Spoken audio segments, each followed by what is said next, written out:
Welcome to Middle Education. Finally कक्षा 9वीं के सामाजिक विज्ञान का प्रश्न पत्र वायरल हो चुका है और ये वायरल प्रश्न पत्र मेरे पास आ गया है। मैं इसका फुल सोल्यूशन बना करके जल्दी से आपके सामने प्रेजेंट कर रहा हूँ। टाइम बहुत कम है, फटाफट सारे क्वेश्चंस को कवर कर लीजिएगा। देखिए, जब मैं वीडियो शूट कर रहा हूं तो अभी आप टाइम देख पा रहे होंगे कि 3:15 हो चुका है और फटाफट सारे क्वेश्चन को अच्छे से प्रिपेयर कर लेना, क्योंकि यह प्रश्न पत्र अभी अभी वायरल हुआ है। इस वीडियो में मैं सारे क्वेश्चंस को बहुत अच्छे से कवर अप करूंगा और एक एक प्रश्न का उत्तर समझाने वाला हूं। इसके साथ मैं एक चीज बोलना चाहता हूं, आपके दो सेटों का प्रश्न पत्र वायरल हुआ है। एक है सेट नंबर डी और दूसरा है सेट नंबर ई। ये रहा मेरे पास set number E. Set number E का भी प्रश्न पत्र वायरल हो गया है, तो आपको दोनों सेटों को बहुत अच्छे से करना है। तो फटाफट वीडियो को लाइक करिए एंड इसके बाद जल्दी मैं रात में अभी सेट नंबर बी रिकॉर्ड करूंगा और आपके सामने प्रेजेंट करूंगा। तो चलिए स्टूडेंट्स, फटाफट आगे बढ़ते हैं और देखते हैं कि सेट नंबर डी में किस प्रकार से प्रश्न पूछा गया है एंड क्या होगा इनका सही उत्तर। तो यहां से हमारे क्वेश्चन स्टार्ट होते हैं। तो इसे मैं जूम करता हूं ताकि तुम्हारा नजर टोटल ऑन स्क्रीन होना चाहिए और सारे क्वेश्चन को बेहतरीन ढंग से प्रिपेयर करते जाओ अगर आज के एग्जाम में टॉप करना है तो। अब देखो, यहां पर लिखा है कि सही विकल्प चुनकर के लिखो। 1 सेकंड, जरा इसे मैं सही से बना देता हूं, ठीक है, क्योंकि ये प्रश्न पत्र अभी अभी वायरल हुआ है और अभी अभी मेरे पास आया है। हाँ देखो, यहां पर लिखा है कि सही विकल्प चुनकर के लिखो। पहला नंबर कहता है कि कर्क रेखा किस राज्य से होकर के नहीं गुजरती है, तो इसका सही आंसर आपका हो जाएगा ऑप्शन नंबर बा, Odisha is correct answer. Next कह रहा है कि पूर्वी घाट का सर्वोच्च शिखर क्या है, तो यहां पर आपको लगाना है ऑप्शन नंबर बा, महेंद्रगिरी इज करेक्ट आंसर।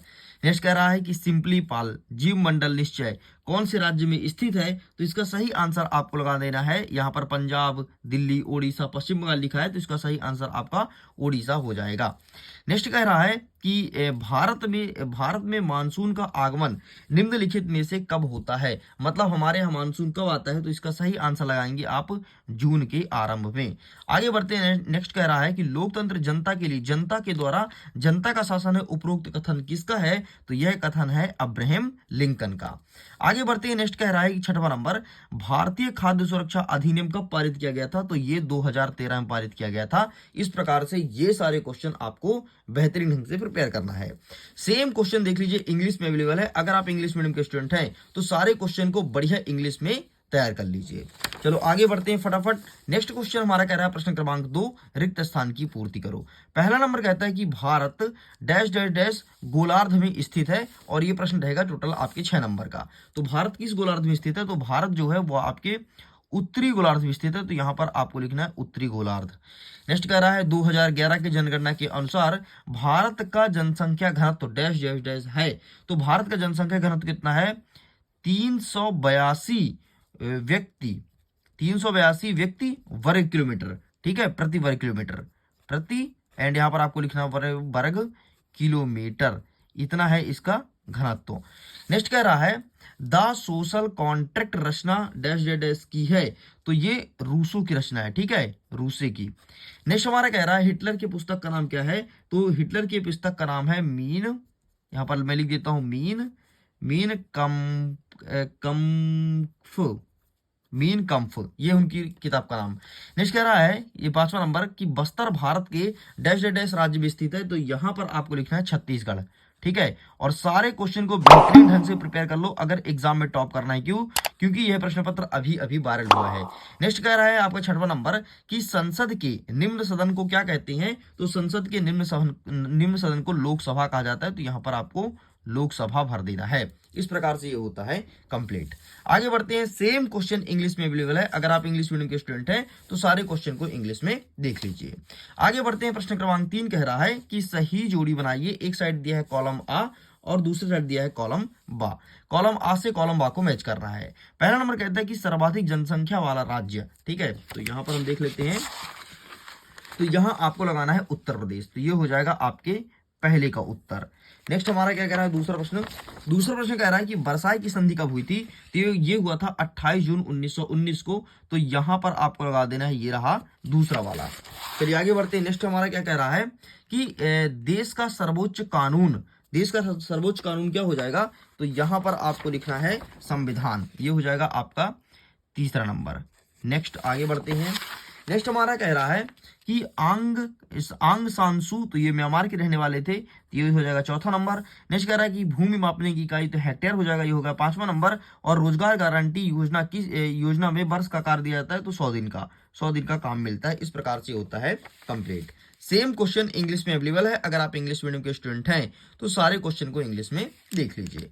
अब आगे बढ़ते हैं प्रश्न क्रमांक 4 की तरफ, जिसमें कहता है सत्य असत्य बताओ। पहला नंबर कहता है कि बांगर पुरानी जलोढ़ मृदा को कहते हैं। क्या पुरानी जलोढ़ मृदा को बांगर कहते हैं? बिल्कुल सही है। नेक्स्ट कह रहा है कि लू ग्रीष्म काल में चलने वाली गर्म हवाएं हैं, तो बिल्कुल सही है। नेक्स्ट कह रहा है कि रूस में छोटे किसानों को कुलक कहा जाता है, तो ये बिल्कुल सही है। नेक्स्ट कह रहा है कि भारत एक धर्मनिरपेक्ष राज्य नहीं है, गलत है। भारत एक धर्मनिरपेक्ष राज्य, ये सभी धर्मों को बराबर मानता है। नेक्स्ट कहता है कि पालनपुर गांव के परिवारों की संख्या 450 थी, तो ये बिल्कुल आपका गलत हो जाएगा। एंड नेक्स्ट कह रहा है कि बंगाल का अकाल गेहूं के कमी के कारण हुआ था, तो ये आपका गलत हो जाएगा। गेहूं के कमी के कारण नहीं, बल्कि चावल की कमी के कारण हुआ था। इस प्रकार से आपका ये भी होता है कंप्लीट। सेम क्वेश्चन इंग्लिश में अवेलेबल है, अगर आप इंग्लिश मीडियम के स्टूडेंट हैं तो सारे क्वेश्चन को बेहतरीन ढंग से इंग्लिश में प्रिपेयर कर सकते हैं। एंड स्टूडेंट्स, मैं आपको बता देता हूं, यह प्रश्न पत्र आपका अभी अभी वायरल हुआ है, तो सारे क्वेश्चन को बेहतरीन ढंग से प्रिपेयर कर लो। हम आपके सामने एक एक प्रश्न का आंसर रखने वाले हैं। चलिए आगे बढ़ते हैं। नेक्स्ट हमारा कह रहा है प्रश्न क्रमांक 5, जिसमें कहता है निम्नलिखित का एक शब्द या एक वाक्य में उत्तर दीजिए। अब यहां से हमारे क्वेश्चन स्टार्ट होते हैं।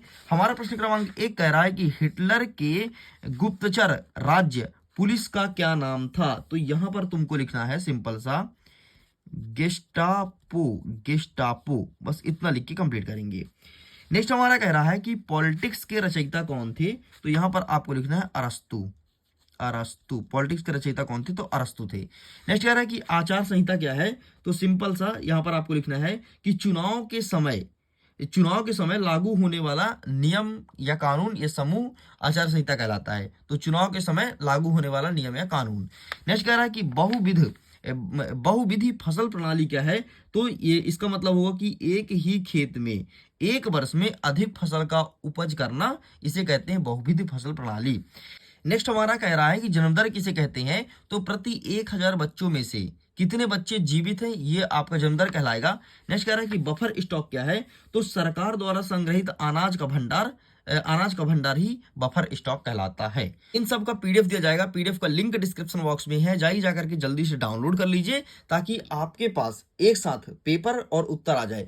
देखिए थोड़ी देर बाद आपको सभी यूट्यूब चैनल पर यही पेपर देखने को मिलेगा, और वो यही बोलेंगे कि सारे क्वेश्चन को बेहतरीन ढंग से प्रिपेयर कर लो। तो फाइनली सबसे पहले आपको मिडिल एजुकेशन दे रहा है, तो क्यों आप स्किप कर रहे हैं? सारे क्वेश्चन को बेहतरीन ढंग से प्रिपेयर कर लीजिए, क्योंकि अलग प्लेटफॉर्म से जब आएगा तो आपको पढ़ना ही पड़ेगा। चलो आगे बढ़ते हैं फटाफट हम प्रश्न क्रमांक 6 की तरफ, एंड इनके क्वेश्चंस को जल्दी से कवर करते हैं। तो आप बढ़िया तैयार हो जाइए, एकदम मेंटली प्रिपेयर हो जाओ, क्योंकि एक एक प्रश्न का उत्तर हम देखने वाले हैं। हमारा प्रश्न क्रमांक 6 कह रहा है कि अरावली और विंध्याचल की पहाड़ी कौन से पठार में स्थित है? तो ये है मालवा पठार में, तो आपको यहाँ पर मालवा लिख देना है। नेक्स्ट कह रहा है अथवा में कि भारत का क्षेत्रफल कितना है? तो भारत का क्षेत्रफल है आपका 32,87,263 वर्ग किलोमीटर। ठीक है, बस इतना तुम्हें लिखना है। आगे बढ़ते हैं। 7वां नंबर कहता है कि भारत के उन द्वीपों के नाम बताइए जो प्रवाल भित्ति के हैं। तो यहाँ पर आपके कई सारे द्वीप है, जैसे पाक की खाड़ी है, ठीक है, तो पाक की खाड़ी हो गया आपका। नेक्स्ट आपको 2 द्वीप का नाम लिखना है। नेक्स्ट हो गया आपका मन्नार की खाड़ी, तो मन्नार की खाड़ी कर दो। ठीक, आपके इस प्रकार से होता है कंप्लीट। प्रश्न आपका 2 नंबर का है, इसलिए आपको 2 ही लिखना है। अथवा में कहता है कि भावर क्या है? तो आइए इसका आंसर मैं दिखा देता हूं, इतना आप लिख के कंप्लीट करेंगे। भावर का आंसर लिखा गया है, आप स्क्रीनशॉट ले लो। आगे बढ़ते हैं। नेक्स्ट हमारा 8वां नंबर कह रहा है कि नमामि गंगे परियोजना क्या है? तो इसका आंसर मैं दिखा देता हूं, ये रहा है आपके सामने नमामि गंगे परियोजना। टेका स्क्रीनशॉट। नेक्स्ट हमारा कह रहा है कि सिंधु एवं गंगा नदी कहां से निकलती है? तो अगर मैं सिंधु की बात करूं तो ये निकलता है मानसरोवर झील से। मैं लिख देता हूं मानसरोवर झील से। और अगर मैं गंगा की बात करता हूं तो गंगा नदी निकलता है आपके गंगोत्री नामक हिमनी से। तो गंगोत्री।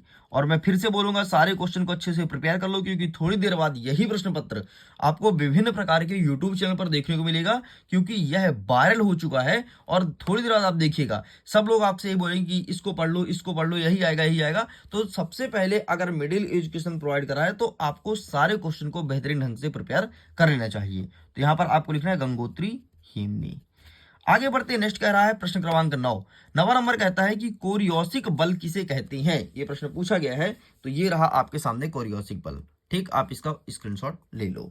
चलो आगे बढ़ते हैं। नेक्स्ट हमारा कह रहा है अथवा में कि भारत में कौन सी जलवायु पाई जाती है। तो भारत में जो जलवायु पाई जाती है उसका नाम है उष्णकटिबंधीय जलवायु। तो यहां पर मैं लिख देता हूं उष्णकटिबंधीय, उष्ण कटिबंधीय, उष्णकटिबंधीय जलवायु। ठीक है, जलवायु, ये जलवायु भारत में पाई जाती है। नेक्स्ट हमारा कह रहा है 10वां नंबर की वन विनाश किसे कहते हैं। और अथवा कहता है कि औषधि पौधे के नाम लिखो, कोई दो। ठीक है, दो औषधि पौधे का नाम बताना है। तो सबसे पहले हम देख लेते हैं वन विनाश किसे कहते हैं। तो वन विनाश का मतलब होता है जंगल को काटना, इसे कहते हैं वन विनाश। ठीक है, और दो औषधि पौधे का नाम तो ये रहा आपके सामने, यहाँ पर लिखा गया है अश्वगंधा, अदरक, तुलसी, हल्दी, नीम, कई सारे लिखे हैं। तो केवल आपको दो पौधे का नाम लिखना है। नेक्स्ट आगे कहता है 11 नंबर कि जनगणना से क्या तात्पर्य है। और यहीं पर अथवा कहता है कि उत्तरी मैदानी क्षेत्र में जनसंख्या घनत्व अधिक होने के दो कारण लिखो। देखो सबसे पहले यहाँ पर क्या होता है कि खेती अच्छी से हो जाती है, तो कृषि योग्य भूमि होती है। और इसका दूसरा कारण ये है कि यहाँ पर रहने के लिए पर्याप्त जलवायु होती है, पानी की व्यवस्था होती है, इसलिए ज्यादातर उत्तरी मैदान क्षेत्र पर जनसंख्या अधिक होती है। इसीलिए वर्तमान में उत्तर प्रदेश में सबसे ज्यादा जनसंख्या पाई जाती है। लेकिन हमारा ऊपर वाला कहता है कि जनगणना से क्या तात्पर्य है। तो जनगणना का मतलब होता है सिंपल सा, वर्तमान में किसी भी स्थान या देश के साक्षरता दर, जनसंख्या में वृद्धि या कमी की गणना को ही जनगणना कहती है। बस ये लिखना था। एंड उत्तरी मैदान में जनसंख्या अधिक क्यों होती है, इसका आंसर ये रहा आपके सामने। चलिए साइड करते हैं। नेक्स्ट कहता है प्रश्न क्रमांक 12 कि गिलोटिन क्या था। ठीक है, एंड यहीं पर हमारे अथवा में कहता है कि टाइथ क्या था। ठीक है, तो आइए दोनों के आंसर को देखते हैं। ये रहा आपके सामने गिलोटिन। ठीक है, तो गिलोटिन का स्क्रीनशॉट ले लो। एंड ये रहा आपके सामने टाइथ। ठीक है, फ्रांस में एक धार्मिक कर था जो चर्च को दिया जाता है, इसे कहते हैं टाइथ। आगे बढ़ते हैं। 13 नंबर कहता है कि बाल्सोविको द्वारा अक्टूबर क्रांति के दो परिवर्तन लिखो। और अथवा कहता है कि ड्यूमा क्या है। तो सिंपल सा, रूस की संसद को ड्यूमा कहते हैं। एंड ये क्रांति के बारे में मैं आपको दिखा देता हूं। ये रहा आपके सामने वाल्सोवो की क्रांति। ठीक, तो इसका स्क्रीनशॉट ले लो। एंड ड्यूमा ये रहा आपके सामने रूस की सांसद। चलो आगे बढ़ते हैं। नेक्स्ट हमारा कह रहा है प्रश्न क्रमांक 14 कि स्लीपर किसे कहते हैं। तो आपने रेल की पटरी देखी होगी, जो रेल की पटरी इस प्रकार से होती है, उसमें जो इस प्रकार से लकड़ी की बिछाई जाती है, आजकल तो सीमेंटेड का बनने लगा है, इसे स्लीपर कहा जाता है। बाकी इसका आंसर दिखा दूंगा। अथवा कहता है कि वैज्ञानिक वानिकी क्या है। ठीक है, तो ये रहा आपका स्लीपर के बारे में, तो आप इसका स्क्रीनशॉट ले लो। एंड ये रहा आपके वैज्ञानिक वानिकी के बारे में। इस प्रकार से होता है कंप्लीट। चलिए स्टूडेंट्स आगे बढ़ते हैं। नेक्स्ट हमारा कह रहा है प्रश्न क्रमांक 15 नंबर कह रहा है कि संविधान क्या है। और अथवा कहता है कि भारतीय संविधान कब लागू हुआ। तो भारतीय संविधान कब लागू हुआ, तो 26 जनवरी 1950 को ये लागू हुआ था। अब संविधान क्या है ये मैं दिखा देता हूं। ये रहा, क्या है संविधान, कि किसी देश के शासन के लिए बने मूलभूत नियम का दस्तावेज होता है संविधान। ठीक है, लागू कब हुआ, तो 26 जनवरी 1950 को। आगे बढ़ते हैं। नेक्स्ट कह रहा है 16 नंबर की आचार संहिता क्या है। और अथवा कहता है कि आम चुनाव क्या होता है। तो सिंपल सा, आचार संहिता एक ऐसा नियम कानून है जो कि चुनाव के वक्त लगाया जाता है, जिससे सभी राजनीतिक पार्टी को ये सारी बातें माननी होती है जो आचार संहिता के अंतर्गत उल्लेखित होता है। आम चुनाव क्या है एंड इसके बारे में भी आंसर दिखा देता हूं। लेकिन सबसे पहले आप देखो आचार संहिता, आप इसका स्क्रीनशॉट ले लो।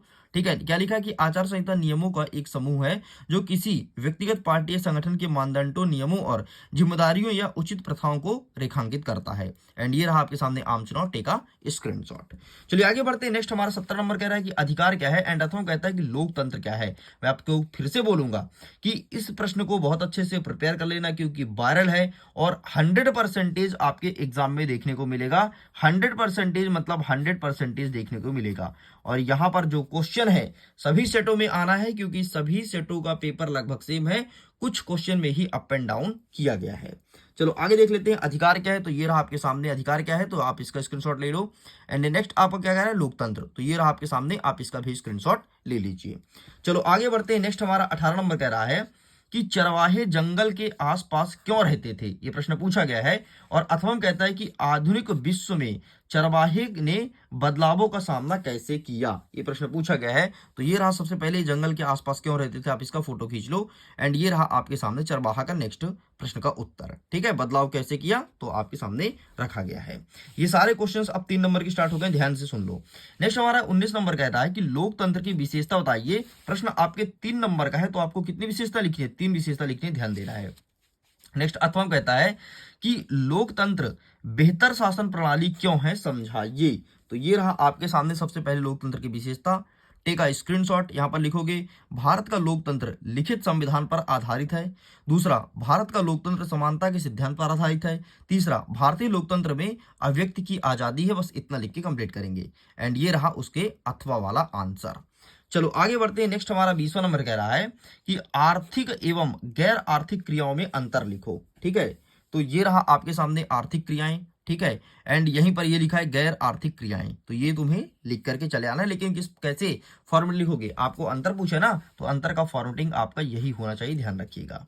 चलो आगे बढ़ते हैं। अथवा में क्या पूछा, इसको कवर अप करते हैं। एंड अथवा में कहता है कि मानव पूंजी में शिक्षा शिक्षा की भूमिका लिखिए। मानव पूंजी में शिक्षा की क्या भूमिका है, ये चीज बताना है। तो आइए मैं दिखा देता हूं इसका आंसर। ये रहा आपके सामने, आप इसका फोटो खींच लीजिए। ठीक है, बढ़िया लिख करके चले आना है। चलिए साइड करते हैं। नेक्स्ट हमारा कह रहा है प्रश्न क्रमांक 21, हमें संसद की आवश्यकता क्यों होती है, समझाइए। ये प्रश्न पूछा गया है आपके 4 नंबर का। अब 4 नंबर का प्रश्न स्टार्ट हो गया है। एंड अथर्वम कहता है कि उच्चतम न्यायालय को संविधान का संरक्षक क्यों कहा जाता है। तो आइए हम दिखाते हैं संविधान की आवश्यकता क्यों पड़ती है। ये रहा answer, take a screenshot. And next हमारा क्या कह रहा है, ये रहा आपके सामने संविधान वाला। ठीक है, तो आप इसका भी फोटो क्लिक कर लो। आगे बढ़ते हैं। नेक्स्ट हमारा प्रश्न क्रमांक 22 कह रहा है कि राष्ट्रीय ग्रामीण रोजगार गारंटी अधिनियम 2005 की विशेषताएं लिखनी है। प्रश्न है आपके 4 नंबर का, तो डेफिनेटली आपको 4 विशेषता ही लिखनी है। और 4 विशेषता लिखने के बाद इसको डिफाइन भी करना है। अथवा हम कहता है कि निर्धनता को दूर करने के उपाय, इसके बारे में भी 4 उपाय आपको बताना है। तो आइए हम दिखा देते हैं कि सबसे पहले आपको राष्ट्रीय रोजगार ग्रामीण गारंटी अधिनियम। ठीक है, तो ये रहा आपका पहला पॉइंट, ये रहा आपका दूसरा पॉइंट, ये रहा आपका तीसरा पॉइंट, और ये रहा आपका चौथा पॉइंट, और ये रहा आपका 5वां पॉइंट। आपको केवल और केवल 4 पॉइंट लिखना है, क्योंकि प्रश्न आपके 4 नंबर का है। आगे बढ़ते हैं निर्धनता वाला। तो निर्धनता वाला का आंसर मैं आपको दूंगा पीडीएफ में। तो पीडीएफ जब आप डाउनलोड करोगे तो निर्धनता का आंसर आपका वहां पर आ जाएगा। चलो आगे बढ़ते हैं। 23वां नंबर कह रहा है कि भारत के मानचित्र में दर्शाइए। सबसे पहले नर्मदा नदी को, फिर बंगाल की खाड़ी को, फिर कर्क रेखा को, फिर छोटा नागपुर के पठार को। तो आइए हम मानचित्र में आपको दिखा देते हैं कि कौन सा कहां पर स्थित है, और अच्छे से प्रिपेयर कर लेना। 100% यही प्रश्न देखने को मिलेगा। सपोज करिए कि ये रहा आपका भारत का मानचित्र। सबसे पहले क्या बोला है, नर्मदा नदी। तो नर्मदा नदी बहती है ये बीचों बीच। ठीक है, यहाँ पर अब मेरे पास ब्लैंक नहीं, तो आप इसमें समझ लो। नेक्स्ट आपका क्या कह रहा है, बंगाल की खाड़ी। तो ये जो है ना, ये देखो ये लिखा है बंगाल खाड़ी, ये पूरा बंगाल खाड़ी है, यहाँ पर लिख देना। नेक्स्ट क्या कह रहा है, नेक्स्ट आपका कह रहा है कर्क रेखा। तो कर्क रेखा इस प्रकार जाती है, ये आपके गुजरात राजस्थान से स्टार्ट होती है, एंड इस प्रकार जाती है कर्क रेखा। ठीक है, ये ऊपर कर्क रेखा दिखाना है। नेक्स्ट क्या कह रहा है, छोटा नागपुर का पठार। तो ये नीचे आपको दिखाना है छोटा नागपुर का पठार, बस इतना कर देना। ठीक है, ये पूरा क्षेत्र दिखाओगे, छोटा नागपुर का पठार। आगे बढ़ते हैं। अथर्वम क्या कहता है कि निम्नलिखित को मानचित्र में दर्शाना है। महानदी थार का मरुस्थल। सबसे पहले आपको मैं महानदी दिखा देता हूं। तो महानदी कहां दिखाओगे, अपने मानचित्र में यहां दिखाओगे महानदी। ठीक है, यहां दिखाओगे महानदी, उड़ीसा में। ठीक है, नेक्स्ट क्या कह रहा है कि थार का मरुस्थल। तो थार का डेजर्ट की बात करूं तो पूरा यहां दिखाओगे थार का डेजर्ट। ठीक है, नेक्स्ट क्या कह रहा है कि मालवा का पठार। तो मालवा का पठार ये रहा आपके मध्य प्रदेश में, यहां पर दिखाओगे मालवा का पठार। एंड अंतिम क्या कह रहा है, सुंदरबन डेल्टा। तो ये रहा आपका यहाँ पर सुंदरबन डेल्टा, ठीक है, कलकत्ता के पास ये रहा सुंदरबन डेल्टा। इस प्रकार से पूरा का पूरा मैं कंप्लीट कर दिया हूं प्रश्न क्रमांक 1 से लेकर के और प्रश्न क्रमांक 23 तक का संपूर्ण उत्तर। मैं फिर से बोलूंगा, अगर इसके पीडीएफ को डाउनलोड करना है तो पीडीएफ का लिंक डिस्क्रिप्शन बॉक्स में दिया गया है, जाइए चेकआउट कीजिए और अपने इसी प्रश्न पत्र के पीडीएफ को डाउनलोड कीजिए। सारे क्वेश्चन को बहुत अच्छे ढंग से प्रिपेयर कर लो, क्योंकि 100% यही तुम्हारे एग्जाम में देखने को मिलेगा एंड फुल मार्किंग होने वाली है।